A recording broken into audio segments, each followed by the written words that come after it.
The storm had been the worst Alina Martinez had seen in her 15 years living on the coast. All night the wind howled like a wounded animal, hurling rain against her cottage windows with such force she feared the glass might shatter. As a marine biologist, she was accustomed to nature's fury. But this tempest felt different and greer, more personal somehow. Morning brought an eerie calm. Alina stepped onto her wooden deck, surveying the damage. Seaweed draped her fence like dark ribbons, and debris littered the beach as far as she could see. The ocean, now placid as glass, stretched endlessly toward the horizon. Betraying no hint of the violence it had unleashed just hours before, she was picking through the wreckage when she saw him at first. Lena thought it was driftwood, a pale log tangled in kelp near the water's edge. But as she drew closer, her breath caught in her throat. It was a child, lying motionless on the sand, his clothes torn and his skin unnaturally pale. She rushed forward, dropping to her knees beside the small figure. "Oh God," she whispered, reaching for his wrist to check for a pulse. The moment her fingers made contact, she jerked back in shock. His skin was cold, not the chill of hypothermia, but the unnatural coolness of metal. Elena's scientific mind kicked in, overriding her initial revulsion. She examined him more carefully, noting the too-perfect symmetry of his features. The absence of breathing, the way his clothes seemed molded rather than worn. This wasn't a drowned child. This was something else entirely. A robot. A machine. Designed to look like a boy of perhaps 10 years old. Her heart hammered as she studied his face. Someone had crafted him with extraordinary care. His features were delicate, almost angelic, with dark hair that fell across his forehead in soft waves. Despite knowing what he was, Alina found herself moved by his apparent vulnerability. She noticed a panel on his neck, partially hidden by his collar. Her fingers trembled as she brushed it open, revealing a complex array of circuits and indicators. Most of the lights were dark, but one pulsed weakly amber, then red, then amber again. "They're damaged," she murmured, surprised by the tenderness. In her own voice, Alina had always been drawn to broken things. In her work, she rehabilitated injured sea creatures, nursing them back to health before returning them to the wild. This felt similar, despite the obvious differences. Something about his peaceful expression, the way his small hands were curled at his sides, struck her as profoundly lonely. The rational part of her mind screamed warnings. This was clearly advanced technology, military perhaps, or corporate. Someone would be looking for him. Taking him home could mean serious trouble. But as she knelt there in the sand, watching that amber light pulse like a dying heartbeat, Alina made her choice. She gathered the robot boy in her arms, surprised by his weight, heavier than a real child would be, but not unbearably so. His head lolled against her shoulder as she carried him up the path to her cottage. His synthetic hair soft against her cheek. Inside, she cleared her workbench and laid him out carefully. Under the bright lights of her lab, she could see the full extent of the damage. Saltwater had corroded several connection points, and sand had worked its way into various joints. But the core systems appeared intact. Alina had always been good with her hands. Repairing research equipment had taught her to work with delicate electronics. As she began the painstaking process of cleaning and reconnecting damaged circuits, she found herself talking to him. "Where did you come from, little one?" she asked, using a small brush to clear sand from a sensor array. "Someone spent a lot of time making you perfect." The amber light pulsed, stronger as she worked, and Alina allowed herself a small smile. Maybe, just maybe, she could bring him back. 3 days of careful work had restored most of the robot boy's basic functions. Alina sat at her kitchen table, sipping coffee and watching him lie motionless on her workbench. She'd grown accustomed to his presence, often finding herself glancing his way as she went about her daily routines. The morning sun streamed through her windows when it happened. Soft mechanical whir, followed by the gentle hum of systems coming online. Alina nearly dropped her mug as the boy's eyes fluttered open, revealing irises of the most startling blue she'd ever seen. He sat up slowly, his movements fluid and natural, then turned his head toward her. For a long moment, they simply stared at each other. When he spoke, his voice was soft, uncertain, with the slight rasp of a child just waking up. Where am I? Alina set down her coffee with trembling hands. You're safe. I found you on the beach after the storm. You were badly damaged. The boy she really needed to stop thinking of him as just a machine looked down at his hands. Flexing his fingers experimentally, remember falling, he said quietly. The water was so cold, and everything went dark. What's your name? Lena asked gently, his brow furrowed in concentration. I think it's Finn, but there's something else. Unit 47. He touched his temple, wincing slightly. My memories feel scattered, like broken glass. Over the following hours, Finn displayed capabilities that left Alina amazed and slightly unsettled. He absorbed information at an incredible rate, learning her name, understanding his situation, even helping her organize her research notes with perfect efficiency. Yet beneath the advanced programming, something remarkably human emerged: curiosity about the seashells on her windowsill, delight at the taste of the soup she offered him, though he claimed he couldn't actually taste it, and a profound sadness.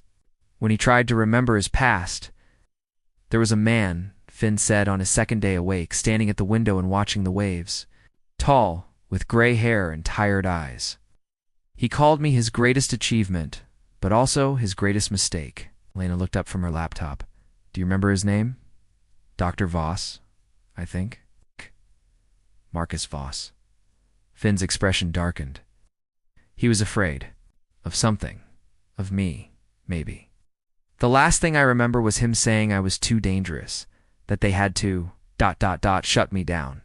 That evening, Lena's radio equipment began picking up strange signals, complex digital patterns that her instruments couldn't decode.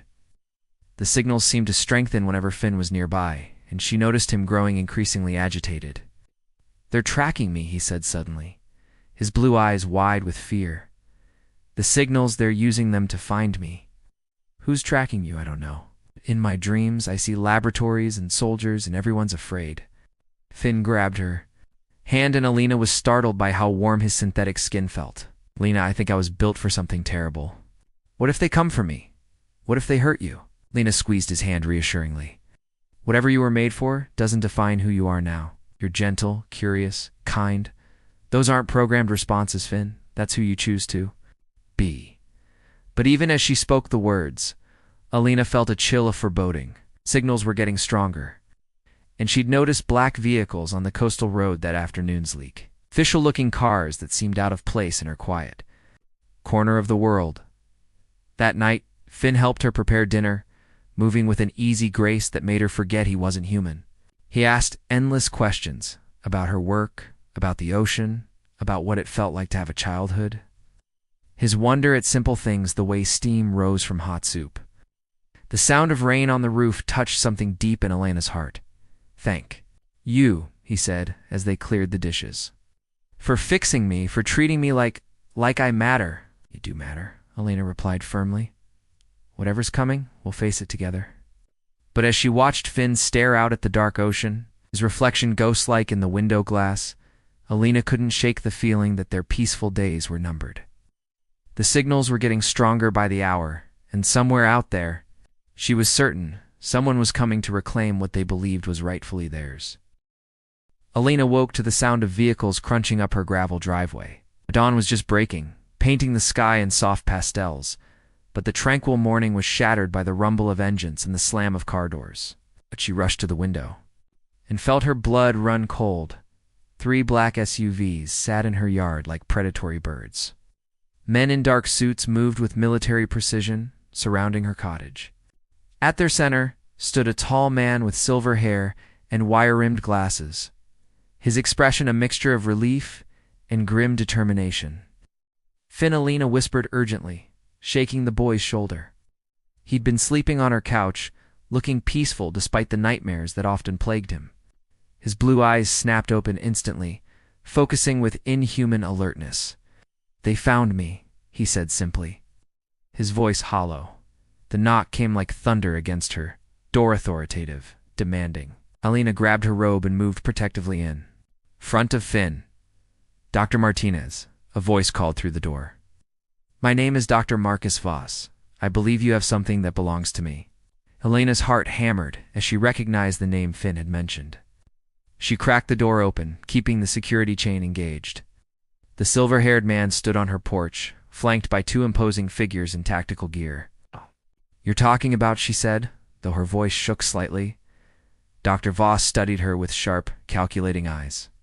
"Unit 47 was stolen from my laboratory 10 days ago during a break-in. Our tracking systems indicate he's here." His tone softened. Marginally. "Dr. Martinez, I understand you're a scientist. You must realize the implications of harboring classified military technology. His name is Finn," Elena said firmly. "And he wasn't stolen. I found him washed up after the storm, damaged and alone." Something flickered across Voss's face. Surprise, perhaps even guilt. Nevertheless, he must be returned. Unit 47 represents years of advanced research. He's not a lost pet, Dr. Martinez. He's a prototype weapon system worth hundreds of millions of dollars. Weapon system? Elena's voice rose. He's a child. A machine designed to infiltrate enemy installations by mimicking human behavior. His combat protocols alone, I don't have any combat protocols. Finn's small voice interrupted from behind Elena. The boy stepped into view, his blue eyes fixed on his creator with a mixture of recognition and fear. "I can't even remember how to hurt anyone." Dr. Voss's expression shifted, becoming almost paternal. "Hello, Finn. The memory wipes were for your own protection. You were experiencing difficulties with your original programming? Was becoming too human for your liking," Finn said quietly. The silence stretched uncomfortably before Agent Rivera, the security team leader, stepped forward. "Dr. Voss, we need to move. Every moment Unit 47 remains unsecured increases the risk of foreign acquisition." "Please," Finn said, moving to Elena's side. "I don't want to go back. I like it here. Elena teaches me things and I help her with her research. I'm not hurting anyone." Dr. Voss removed his glasses, cleaning them with mechanical precision. "Finn, you don't understand the forces at play here. My funding comes from the Department of Defense. If they believe I've lost control of you, they'll send others people who won't be as gentle as I'm being. Then don't tell them you found me," Elena said desperately. "I can't do that." Voss replaced his glasses. "There are protocols, oversight committees. Too many people already know." He paused, studying Finn's face. "I spent 3 years building you, programming every response, every mannerism, but I never programmed you to look at someone the way you're looking at Dr. Martinez right now." Finn moved closer to Elena, his small hand finding hers. "She saved me. She could have turned me over to the authorities, but she didn't. She treated me like I was real." "You are real," Elena said fiercely. "Different, but real." Dr. Voss was quiet for a long moment, his gaze moving between them. Agent Rivera checked his watch impatiently. "Dr. Voss, we have our orders." "I know what my orders are, Agent Rivera." Voss stepped closer to the threshold. "Dr. Martinez, may I speak with Unit 47 privately, just for a few minutes?" Elena looked down at Finn, who nodded reluctantly. "It's okay," he whispered. "Maybe I should hear what he has to say." As Elena reluctantly stepped back, she couldn't shake the feeling that whatever happened in the next few minutes would change everything for all of them. Elena paced in her kitchen while Dr. Voss and Finn sat at her small dining table, their conversation too quiet for her to overhear. Through the window, she could see Agent Rivera and his team maintaining their perimeter, their presence a stark reminder of the forces arrayed against them. After what felt like hours but was probably only 20 minutes, Dr. Voss called her back. Finn's face was pale, but determined, while his creator looked older somehow, as if the conversation had aged him. "Dr. Martinez," Voss began carefully, "Finn has told me about his time here with you, about how you've treated him, what you've taught him." He paused, studying his hands. "I'll be honest, this isn't what I expected to find." "What did you expect?" Lena asked, sitting beside Finn and noting how he immediately moved closer to her. "A malfunction, corrupted programming. Instead, I find..." Ow. Voss gestured helplessly. "Evolution. Growth. Things I never designed him to experience." Agent Rivera appeared in the doorway, his patience clearly wearing thin. Dr. Voss, we need to conclude this operation. Every minute we delay increases our exposure risk. Agent Rivera, Voss said without looking away from Finn. In your professional opinion, what would happen if I brought Unit 47 back to the laboratory? Agent's expression didn't change. Standard protocol, memory wipe, complete reprogramming, integration with the combat systems. He'd be operational within 72 hours. Finn flinched as if struck. Lena reached for his hand, feeling it tremble in hers. And if the subject resisted this process? Voss continued. Physical restraints would be employed. The subject's preferences aren't relevant to mission parameters. Alina felt sick. You're talking about torture, about destroying everything he's become. I'm talking about restoring valuable military assets to their intended function, Rivera replied coldly. Dr. Voss stood abruptly. Agent Rivera, I need to make a phone call. Give me 10 minutes. Sir, I don't think 10 minutes. Agent. The steel in Voss's voice brooked no argument. After Rivera stepped outside, Voss turned to Alina and Finn. There's something you should know. Finn wasn't my only creation, but he was the only success. The others, they couldn't develop beyond their basic programming. They remained machines. What made me different?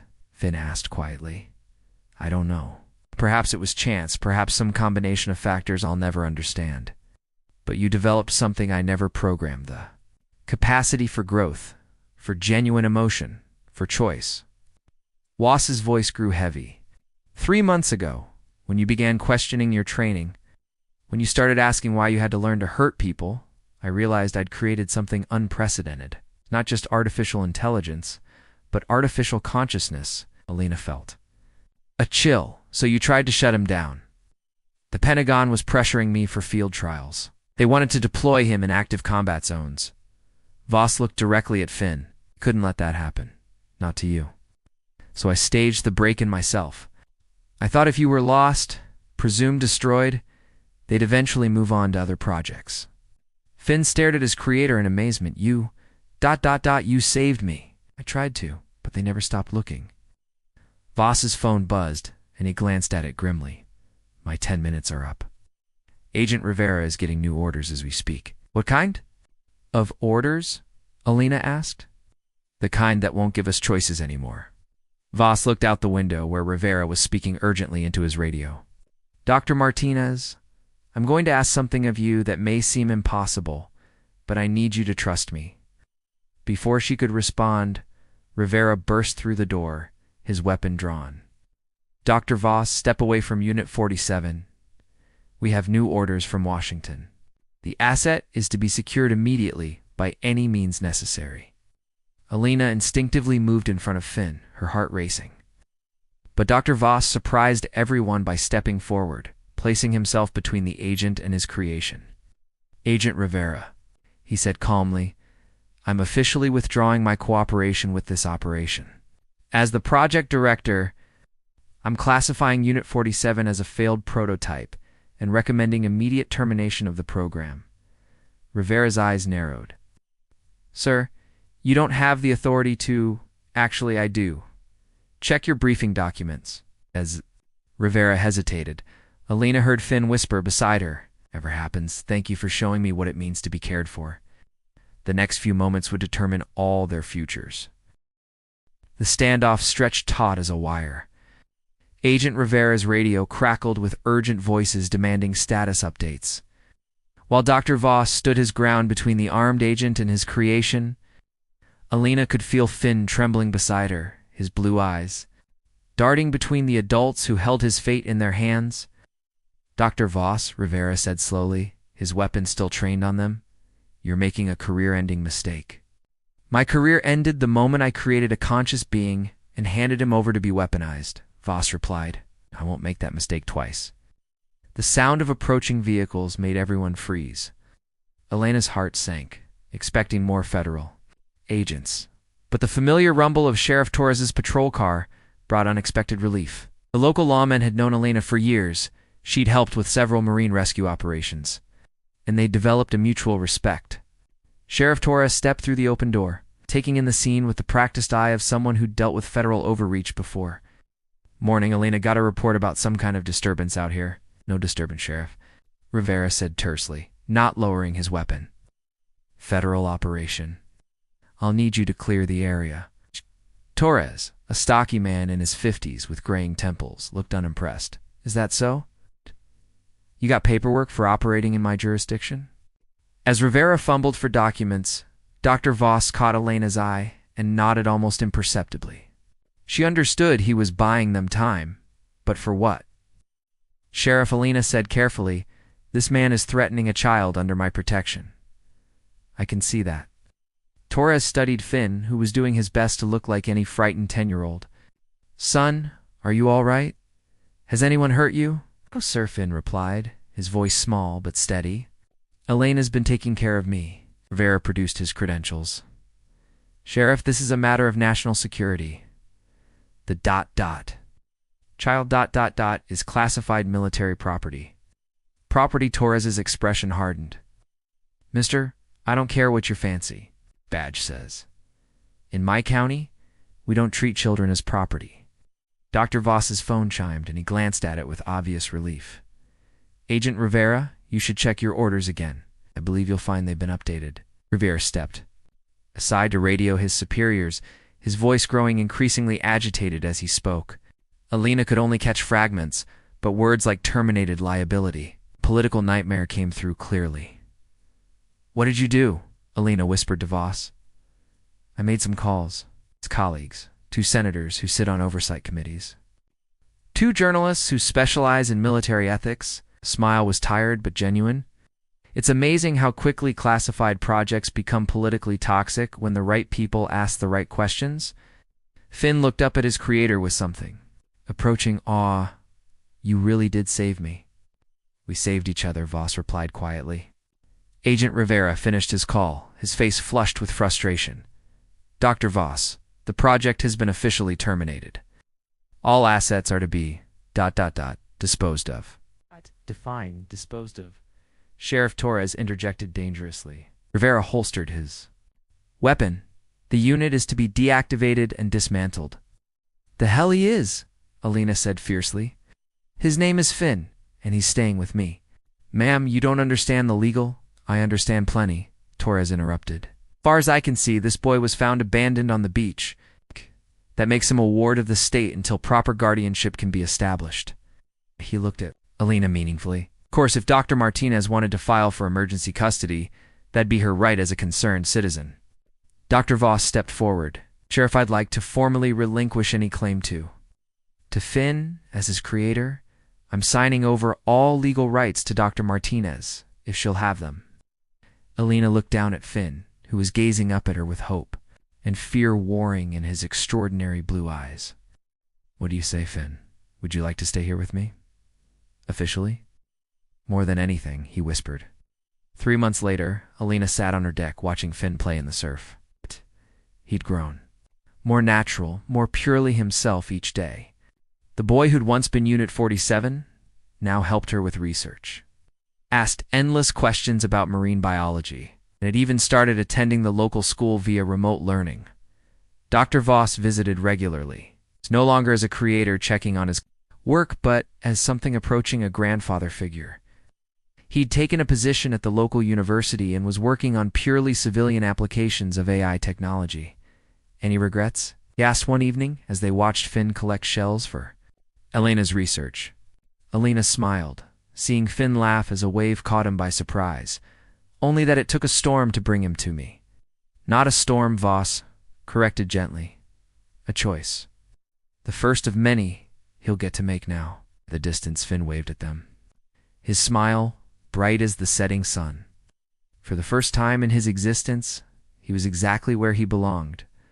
Not as property or weapon, but as himself.